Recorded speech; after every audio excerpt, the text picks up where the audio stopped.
Stan Lee may be a comic book legend, but even he had his share of epic misfires over the decades.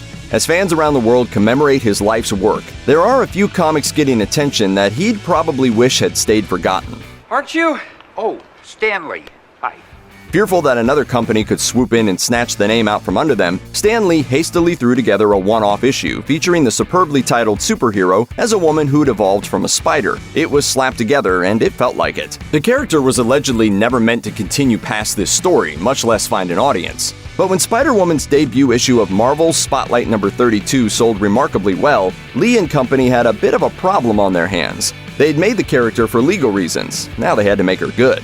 Writer Marv Wolfman was given the task of making her more than a piece of intellectual property. He gave her a new backstory, insisting that her memories of being born an arachnid were actually implanted by Hydra. An easy enough fix, so why not? She was also given a new name, combining the name of his daughter with fictional detective Nancy Drew. Jessica Drew soon developed a fan base and an ever-evolving set of powers that never really made a lot of sense. Regardless, she went on to become a popular player in the Marvel Universe. We're a long way away from that terrible debut.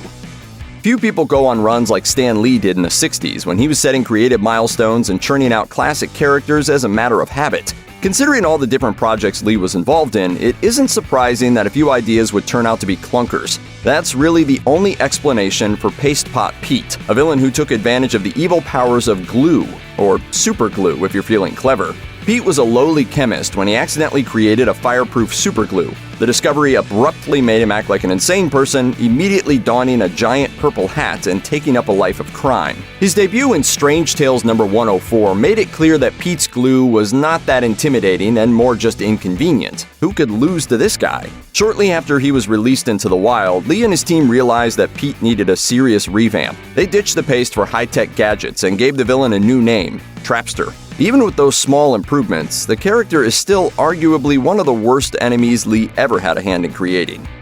Look back 50 years or so and you can find some astoundingly weird racism casually nesting in the occasional Marvel Comics story. Take for instance the brief period of time when being Asian was somehow considered a superpower. The year was 1961 and the comic was Amazing Adventures number 1.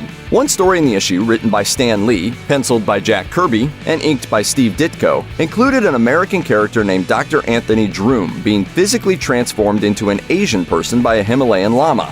As the changes take effect, he shouts cringeworthy lines such as, "My eyes, they're becoming slanted." Droom's racial transformation wasn't just an aesthetic one, he also received mystical powers. The character only stuck around for a couple more issues before the Fantastic Four's popularity took over. When he did come back in 1976, he had a whole new name, Dr. Druid. He also had a different backstory, which thankfully left out any elements of race swapping. Regardless, we wouldn't expect this guy to show up in the movies anytime soon.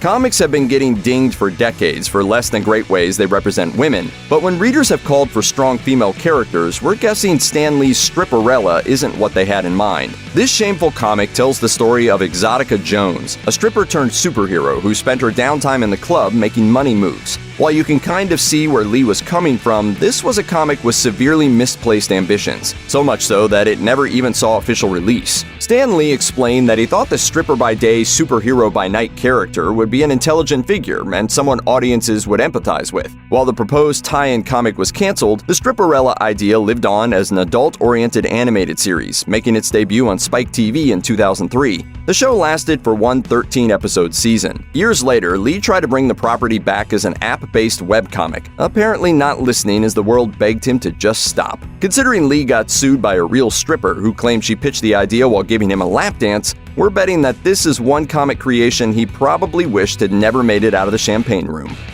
DC Comics thought they hit the jackpot when they talked Stan Lee into swapping sides to write a miniseries featuring his reimagined versions of classic DC characters like Superman, The Flash, Wonder Woman, and all the rest. Sadly, the Stan Lee they got wasn't the 1960s visionary, but the turn-of-the-century creator whose name showed up on questionable stuff like Stripperella. That's how Stan Lee's Batman turned into a misfire for the ages. The final product isn't awful, it's just really unoriginal.